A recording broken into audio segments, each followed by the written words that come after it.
Oi, eu sou o Roger, tudo bem com você?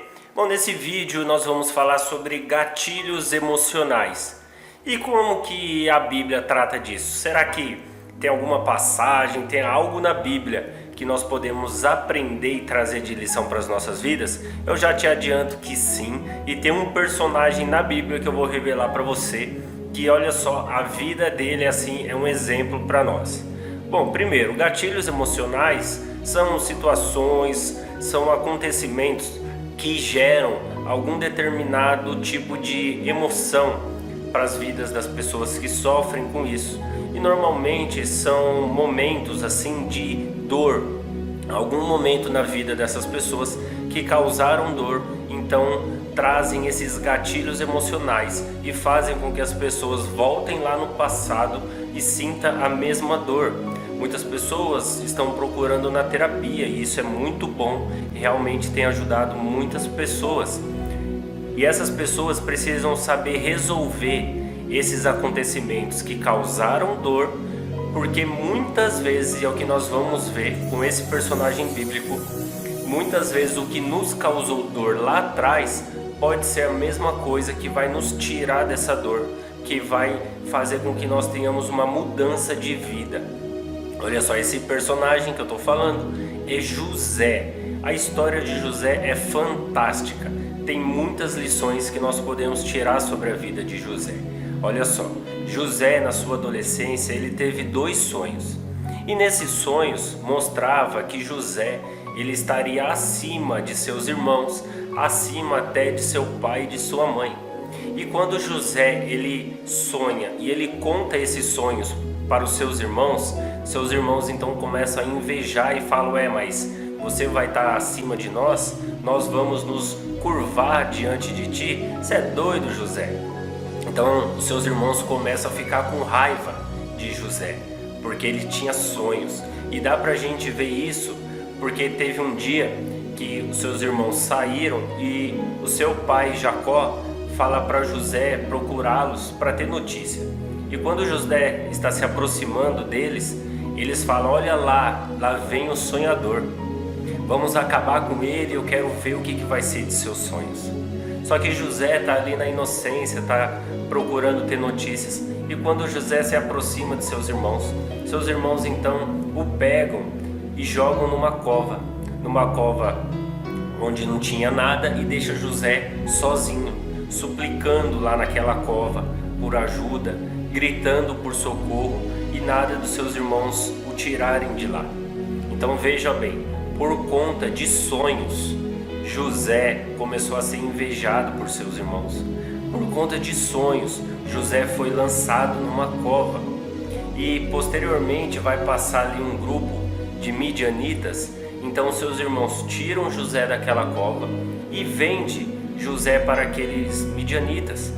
Então, ou seja, por conta de um sonho, José foi invejado, por conta de um sonho, José foi jogado na cova, e por conta do sonho, José foi vendido.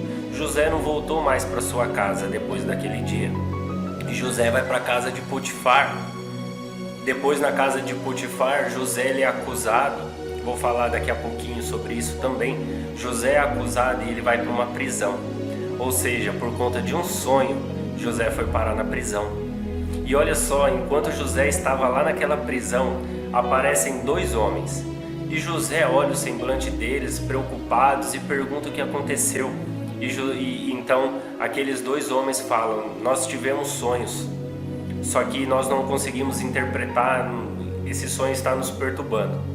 E olha só, depois de tanto tempo que José passou, depois de tanto tempo que José sonhou, José estava numa prisão e estava perante 2 homens que tiveram sonhos e não sabiam como interpretar. José, naquele momento, se ele tivesse gatilhos emocionais que causassem dor, José poderia voltar lá no passado e ter pensado: puxa, foi através de um sonho que eu fui invejado, que eu fui jogado na cova, que eu fui vendido, e foi por conta de um sonho que eu estou aqui preso. Então eu não quero saber de sonho na minha vida. Porém, José, ele tinha interpretações de sonhos. O Senhor deu a ele este dom. E José falou: então me conta os sonhos, se é do Senhor eu vou interpretar. José então interpreta aqueles sonhos. Passa mais algum tempo, agora é o faraó do Egito que sonha e não há quem possa revelar os sonhos. Só que um desses homens que sonhou, ele estava com o faraó agora e ele se lembra de José e ele fala para faraó: tem um homem, ele está na prisão, ele tem o dom de interpretação, traz ele aqui. Então José vai até faraó, interpreta os sonhos de faraó e a partir dali José se torna governador do Egito. Ou seja, foi por conta de um sonho que José passou por tudo isso. Foi por conta de um sonho que ele foi invejado, jogado na cova, foi por conta de um sonho que ele foi vendido, que ele foi encerrado na prisão, porém foi por conta de um sonho que ele se tornou governador.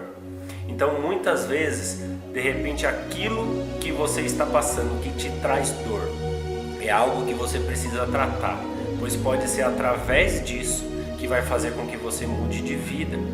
E olha só, José passou por tantas coisas, porque quando ele era mais novo, nessa época dos sonhos que ele teve, o seu pai deu uma túnica, deu uma roupa para ele especial, uma roupa colorida, muito bonita. E isso também fez com que os seus irmãos o invejassem. E quando José chega naquele momento de ter notícias dos seus irmãos, quando eles o jogam ali na cova, aqueles irmãos também arrancam a roupa de José, tiram a túnica dele. E quando José vai para a casa de Potifar, José ali ele começa a administrar e começa a dar tudo certo na casa de Potifar. Ali só tinha Potifar acima dele. Aí chega um momento em que a mulher de Potifar tenta se deitar com José, porém ele era reto, ele era justo, ele sabia o que poderia e o que não poderia, ele foge da mulher de Potifar. Só que a mulher de Potifar, ela puxa a capa de José e ela fica com aquela capa para ela. Aquela mulher usou aquela roupa de José para acusá-lo, para acusar José de que José estava tentando contra ela. E por conta disso, José foi preso. Então, quando José depois interpreta o sonho de Faraó, o Faraó torna José como governador, o que o Faraó faz? Dá roupas de linho para José. Ou seja, por conta de roupas, José também foi invejado. Por conta de roupas, José foi encerrado numa prisão. E por conta de uma roupa ele foi exaltado, mostrando para ele que ele era o governador. Olha quantas lições nós podemos aprender sobre José. Então nós devemos nos espelhar na força que José teve, entendendo que muitas vezes o que nos causa dor em algum momento vai ser a mesma situação, circunstância, mesmo acontecimento que vai fazer com que nós sejamos exaltados. E olha só como nós podemos entender aquele versículo que diz que todas as coisas cooperam para o bem daqueles que amam a Deus. José, enquanto estava na casa de Potifar, José tinha o domínio e através da vida de José, a casa de Potifar, os negócios, tudo prosperou. Aí quando José vai para a prisão e depois José vai interpretar o sonho de Faraó, era José falando para Faraó: olha só, o Egito vai passar 7 anos de vacas gordas, ou seja, vai prosperar, vai dar tudo certo. Porém, vão vir outros 7 anos de vacas magras, onde o que o Egito estocou, guardou nesse tempo das vacas gordas, vai poder usar nas vacas magras, no tempo da seca. Então, José foi colocado naquele posto de governador justamente para isso, para saber administrar o Egito. Então todo aquele estágio que José passou, que José fez na casa de Potifar administrando, José agora vai poder usar e administrar o Egito e mudar a história da sua vida, dos teus irmãos que posteriormente o encontram ali. Isso daí é um assunto para um próximo vídeo. Mas se você quiser saber um pouco mais sobre a vida de José, comenta aqui no vídeo, deixa o seu like, se inscreve no canal se você ainda não é inscrito e força! Olhe para José, se espelhe em José, tenha força, pois se algo está te causando dor, está te causando gatilhos, em nome de Jesus, isso já vai ser quebrado por terra. Amém? Até o próximo vídeo, graça e paz.